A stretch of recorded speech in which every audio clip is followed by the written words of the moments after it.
Për raportin e vitit 2024 për Institutin e Shëndetit Publik që endi shtetëror i revizionit e ka dorëzuar në Ministri të Brendshme në janar të 2025-s, drejtoresha e ISHP-s Maria Andonovska tek sot i ftoi gazetarët për të bërë apel tek prokuroria që të reagojë ndaj parregullsive të detektuara në këtë institut para 2 vitesh. Duke u referuar raportit të auditimit, ajo thot se janë keq përdorur 5 milion denar për shtesa pagash dhe 1 milion denar për derivatet të automjeteve që sipas saj janë përdorur nga persona jashtë ISHP-s.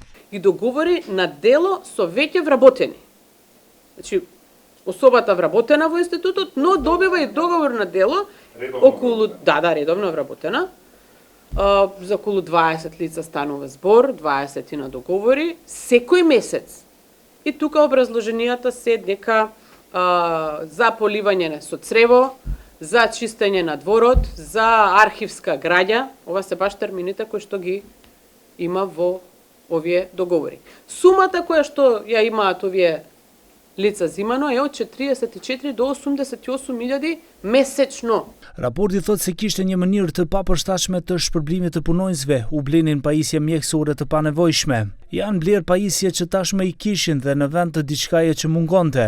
Madje pajisjet elektronike si kompjuter, laptop dhe celular me specifika më të ulta teknologjike nga ato që u paguan, dhe kontrata për shërbime të telekomunikimit me çmime 2 fisht, në vend të 80.000 denar janë paguar 1,5 milion denar, si dhe një kablo 15 kilometra me çmim 15.000 euro dhe nuk dihet se ku është. Документација доставено до Биро за јавна безбедност, одел за сузбивање на организиран и сериозен криминал, сектор за криминалистички истраги, единица за корупција по добивањето на информацијата.